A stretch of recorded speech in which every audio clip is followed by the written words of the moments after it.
Today I'm reacting to another video by Kanishk Gupta, and look at that, look at what we got today. Unexplored tribal village of India in Arunachal Pradesh, Northeast India. You know I love so much Northeast India, so yeah. Come on, if you have any recommendations for other places in India, I would definitely and gladly checking them out, but I'm really enjoying the uniqueness of this particular part of the world. You know, there's so much to see, and yeah, come on, we're gonna enjoy it. Ziro Valley or Ziro Valley, I don't know how to pronounce it. Let's check it out. Come on, let's go. North east India की सबसे बड़ी state ये है अरुणाचल प्रदेश, जिसका ज्यादातर हिस्सा आज भी एकदम अनटच्ड है। अरुणाचल का 80% से ज्यादा पार्ट सिर्फ फॉरेस्ट ही है, और इसी वजह से ये इंडिया के सबसे बड़े फॉरेस्ट कवर वाले स्टेट में से एक है। और इतने बड़े जंगलों और अनटच्ड होने की look how beautiful. Wow. वजह से ही अरुणाचल में रहती है 26 तरह की 26 ट्राइब्स, जिन सब की tribes. लैंग्वेज और कल्चर हम सब लोगों से काफी अलग है। इतना अलग कि यहाँ की Oh, that is the one that I've already seen before with the particular nose. एक यूनिक ट्राइब अपनी नाक में ये बड़े बड़े नोज प्लग्स Nose लगाती plugs. है। पर इसके पीछे की वजह और इनकी लाइफ को करीब से जानने के लिए मैं आया अरुणाचल की खूबसूरत जीरो वैली में।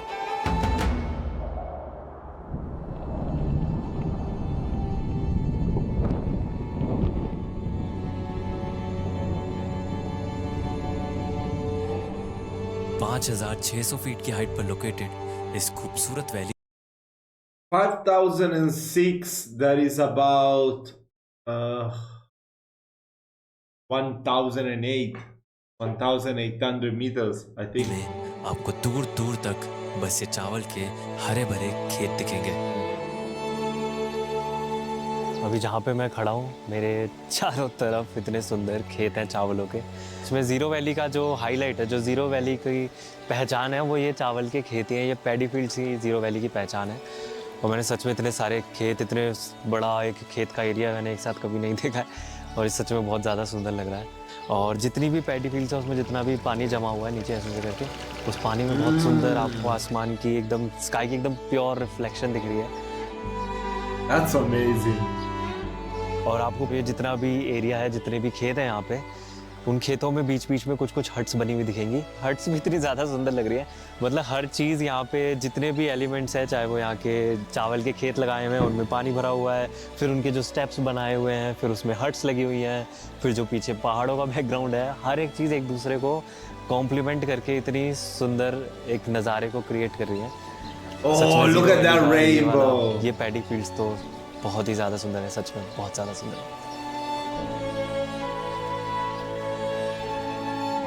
So incredible. नमस्ते, हेलो। आपका खेत है ये? नहीं, मेरा नानी लोग का। अच्छा अच्छा। और ये हट्स जो बनी हुई है वो क्या, किस चीज़ के लिए, जो पीछे आपने हट्स बनाई हुई है? हाँ हाँ हाँ, ये जो गोदाम है ना, गोदाम है, जब गोदाम है। अच्छा अच्छा। रेस करने के लिए भी काम आता है, और जब धान सान निकल जाने से तो धान को कट के वहाँ में भी रख के अच्छा अच्छा, धान को रखने के लिए। अच्छा अच्छा अच्छा अच्छा, बड़ी मेहनत करते हैं आप लोग। सही में बहुत सुंदर लग रहे हैं आपके खेत, सच में मेहनत है आपकी जो दिख रही है, सच में बहुत सुंदर। खेत कितने सुंदर लग रहे हैं, आपकी मेहनत ही तो है सारी। जीरो वैली में चावल के इन खेतों के साथ ही बहुत सारे गांव भी बसे हुए हैं। पर उन विलेजेस में जाने से पहले मैं आपसे एक ट्रैवल एडवाइस शेयर करना चाहता हूँ। तो अभी मैं अरुणाचल की बहुत सुंदर जगह पर हूँ, और ऐसी सुंदर जगहें देखते देखते सामान खो जाना किसी को भी पसंद नहीं है। पर ये हो जाता है कि ट्रैवल करते हुए हमारी पॉकेट से सामान निकल के गिर जाता है और हमें पता भी नहीं चलता, और कभी कभी वो सामान बहुत महंगा भी हो सकता है। बट फाइनली मुझे ऐसा कुछ मिल गया है जो मेरे सामान का मुझसे ज़्यादा ध्यान रख लेता है। स्पीगन का ये वेस्ट बैग, जिसमें मैं ईजिली अपने सारे वैल्यूएबल आइटम्स कैरी कर लेता हूँ, और He's got a sponsor. I'm happy for him. That's वो भी great. सिक्योरली, क्योंकि कंफर्टेबली मेरी वेस्ट से अटैच रहता है, तो कभी कहीं रख के भूलने जैसा भी I mean, it's a funny bag that doesn't even look like it, right? Looks like a belt. That's pretty कुछ cool. नहीं होता। और इसका एक छोटा भाई भी है, स्पीगन का ये आर्म बैंड।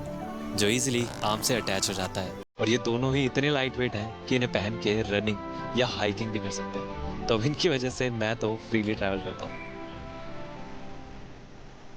जीरो वैली के एकदम बीचों बीच बसा है यहाँ का सबसे बड़ा विलेज, जिसे जीरो वैली का दिल भी कहा जाता है, और उसका नाम है होंग। Oh,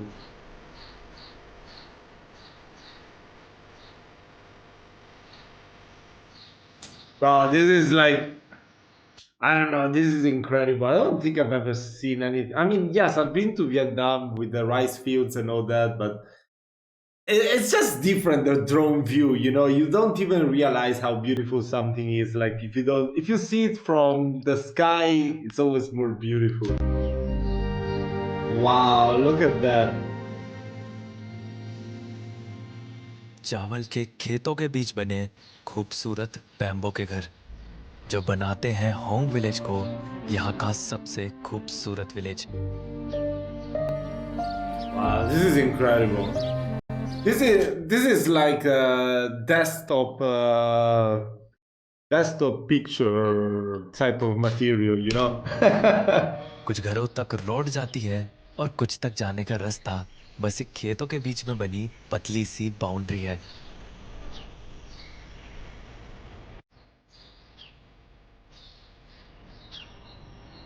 हिमालय के पहाड़ों के बीच में इतने बड़े बड़े खेतों से घिरे गांव आपको शायद ही कहीं और दिखेंगे। और ऐसी जगह में रहने वाले लोग Wow. नेचर से कितना मिलकर रहते होंगे, उसका सबूत है यूनेस्को वर्ल्ड हेरिटेज की लिस्ट में इस विलेज का होना, जो इनके खेती करने के तरीके और नेचर से जुड़े कल्चर और रिलीजन की वजह से है, जिसका क्रेडिट जाता है यहाँ की रहने वाली इस खास ट्राइब अपतनी ट्राइब, Apatani tribe. जिनके बारे में और जानने मैं होंग विलेज की गलियों में घूमने लगा। अब यहाँ पर अपतानी लोगों को तो कम ही हिंदी या इंग्लिश बोलनी आती है, और मेरे इतना ट्राई करने के बाद भी हेलो से आगे बात कर पाना तो मुश्किल ही था। हेलो, कैसे हैं आप? ओके, होंग विलेज में रहते हैं आप? हिंदी नहीं? पर ऐसे ही घूमते घूमते मैं यहाँ के खेतों में पहुंचा, जहाँ फाइनली मुझे कुछ हिंदी बोलने वाले लोग मिले। धान लगा रहे हैं? ओह, अच्छा अच्छा, अभी धान का सीजन है। धान का सीजन है। हाँ, लगाने के लिए उठा रहे हैं। चावल क्या है ना, ये चावल राइस, चावल को पेके ना, हाँ। उसके उठा के अभी खेती में धरना है। अच्छा अच्छा, आप कहाँ से आए हैं? दिल्ली से। ओ, दिल्ली से। हाँ, निकले अकेले? सीनरी देखने के लिए आए हैं ना। सीनरी देखने के लिए, हाँ। कुछ देर बाद इन लोगों का nice, ब्रेक टाइम हो people. गया था और चाय पीने के लिए मुझे भी बुलाया गया। हम लोग 11 बजे में ऐसे रेस्ट करके चाय पीते हैं, उसके बाद में 1 बजे में खाना खाता है। 1 बजे खाना खाते हैं, यहीं पे खाते हैं? यहीं पे सारे अच्छा अच्छा, और शाम को 5 बजे में छुट्टी होगा। 5 बजे छुट्टी होगा? हाँ, अच्छा, लीजिए, चाय पी। Thank you. कैसी आपकी? ये लाल चाय?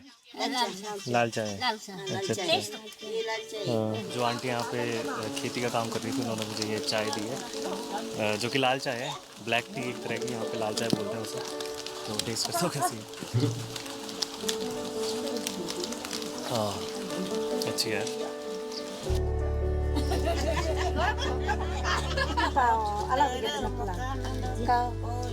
Thank you. और That's चाय so पीते पीते मैंने nice. इन लोगों से इनके फेस टैटू और नोज प्लग्स के पीछे की कहानी पूछी। ये क्या क्या लगाया आपने, ये नाक में? हिंदी नहीं आई उन्हें? हिंदी नहीं आती?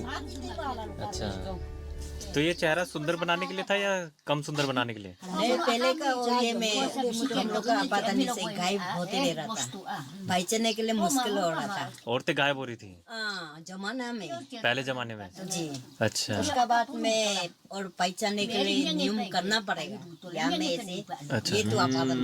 अच्छा, दूर दूर में भी जाने से, कहीं में भी ऐसे दगी लगा करके ऐसा जाने से। So is it just the Apatani tribe that they have those tattoos and those wearing those nose plugs? ये तो पक्का आपता नहीं अच्छा अच्छा ऐसा नियम है हम लोग का। अच्छा।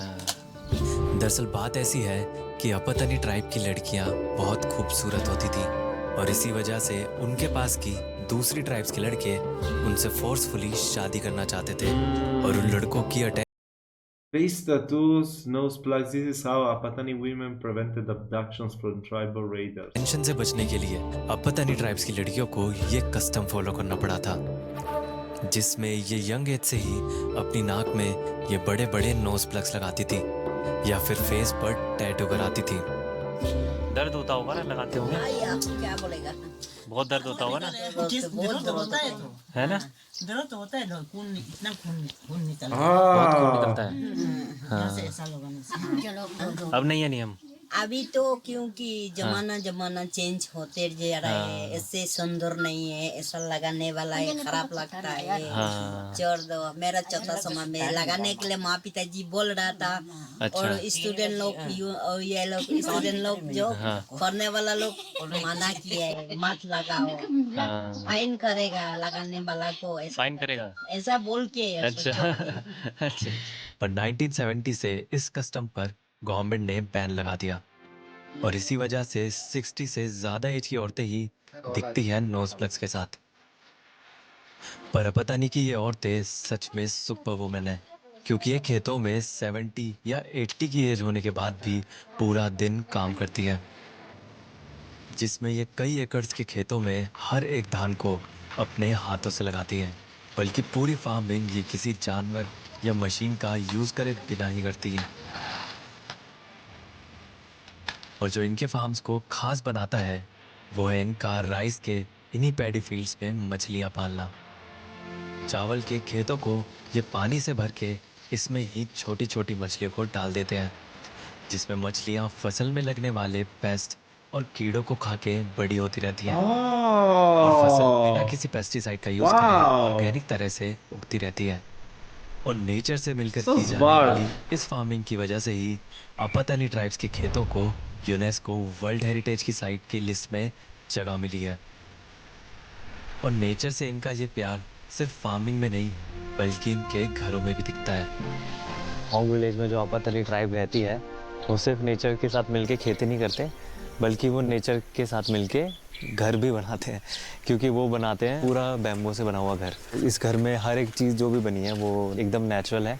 पूरे घर में जो भी सामान यूज़ हुआ है वो सारा बैम्बो है और लकड़ी है, और वो बैम्बो लकड़ी वो सब यहाँ के पास के जंगलों से लाया गया है, क्योंकि यहाँ पे बैम्बो बहुत ज़्यादा तादाद में मिलते हैं, इसलिए इन्होंने पूरे घर में बैम्बो लगाए हुए हैं और बैम्बो से ही बांध कर पूरा घर It looks so cool. और मुझे इन घरों को अंदर से देखने का भी मौका मिला।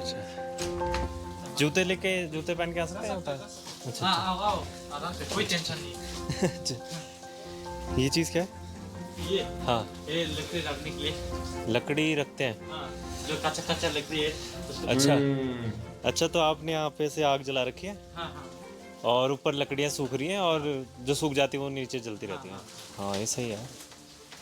खाना भी इस पे बनता है? हाँ करा भी इसमें। अच्छा अच्छा।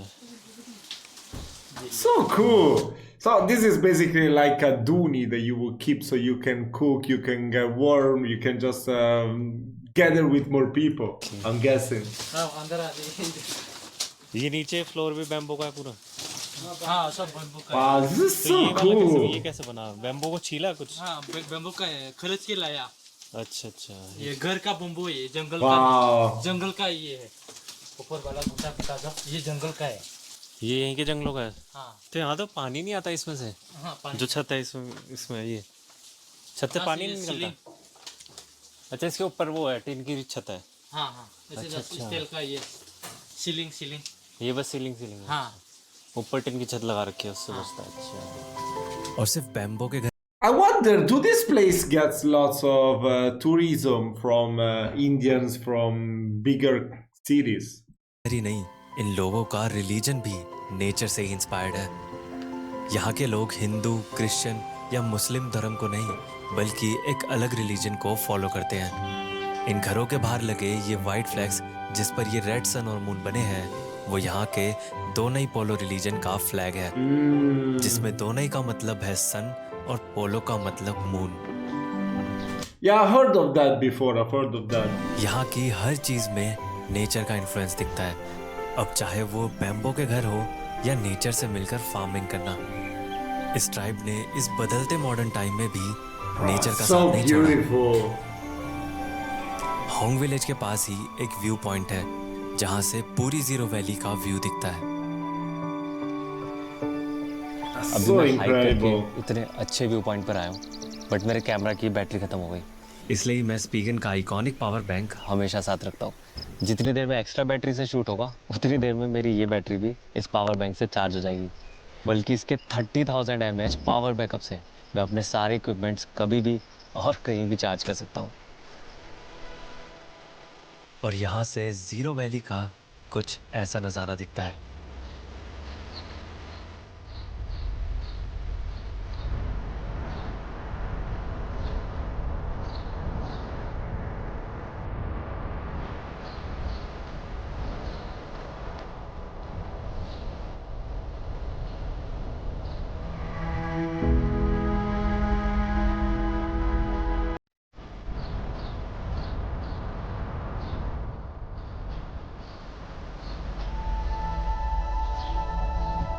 This is so incredible. Arunachal India के इतना ईस्ट में है कि यहाँ पर ही इंडिया का सबसे पहला सनराइज होता है। तो अरुणाचल को land of rising sun Oh. कहते हैं और यहाँ पे इंडिया में सबसे पहले सनराइज होता है। कितनी पहले? अभी रात के Wait, what? 3 a.m. Wait, 3 what? बज रहे हैं और यहाँ पे That's ऑलरेडी crazy. ज़्यादा रोशनी हो रही है। अब रात के 3 बज रहे हैं, सुबह के 3 बज रहे हैं, खैर वो तो बता दी। और यहाँ पे ऑलरेडी इतनी ज़्यादा रोशनी है। और यहाँ पर जल्दी उठने का एक तोहफा भी मिलता है, जो कि है बादलों से घिरी इस वैली के ये खूबसूरत नज़ारे।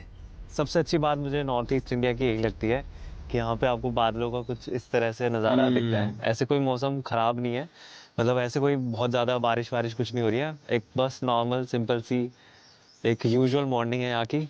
और मेरे पीछे आपको बादल इधर से उधर घूमते हुए दिखेंगे।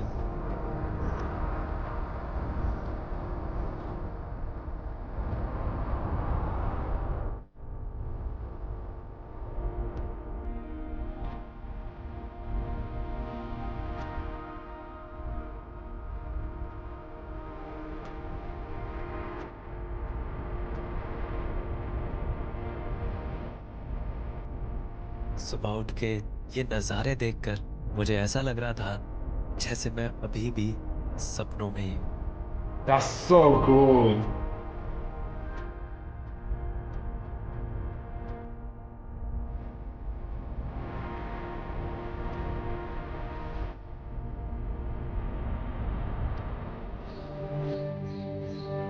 जीरो वैली का ये विलेज ऐसा पहला कोई ट्राइबल विलेज था जहाँ मैं आया, और यहाँ आने से पहले मुझे ट्राइब के लोगों से मिलने की एक झिझक थी, पर वो अब टाटा हो गई है। Thank you. So sweet. Tata. और ट्राइब के इन लोगों को जानकर मुझे ऐसा लगा कि भले ही ये लोग कितना ही अलग कल्चर से हों, पर घरों से लेके खेत और रिलीजन तक हर चीज़ नेचर से मिलकर करते हैं। That is so और इतने cool. कम रिसोर्सेज में भी ये नेचर के लिए वो सब कर लेते हैं जो इतने रिसोर्सेज होने के बाद भी शायद हम लोग नहीं कर पाते। और सारे रिसोर्सेज के साथ हम अपनी मॉडर्न दुनिया में बस ये कंप्लेन करते रहेंगे कि इतनी गर्मी क्यों हो रही है, बारिश क्यों नहीं हो रही, या बारिश इतनी ज़्यादा क्यों हो रही है। पर फ़र्क ये नहीं पड़ता कि नेचर हमारे साथ कैसी है, बल्कि फ़र्क तो ये पड़ता है कि हम नेचर के साथ कैसे हैं। Amazing. Amazing as usual. Share it with your loved ones.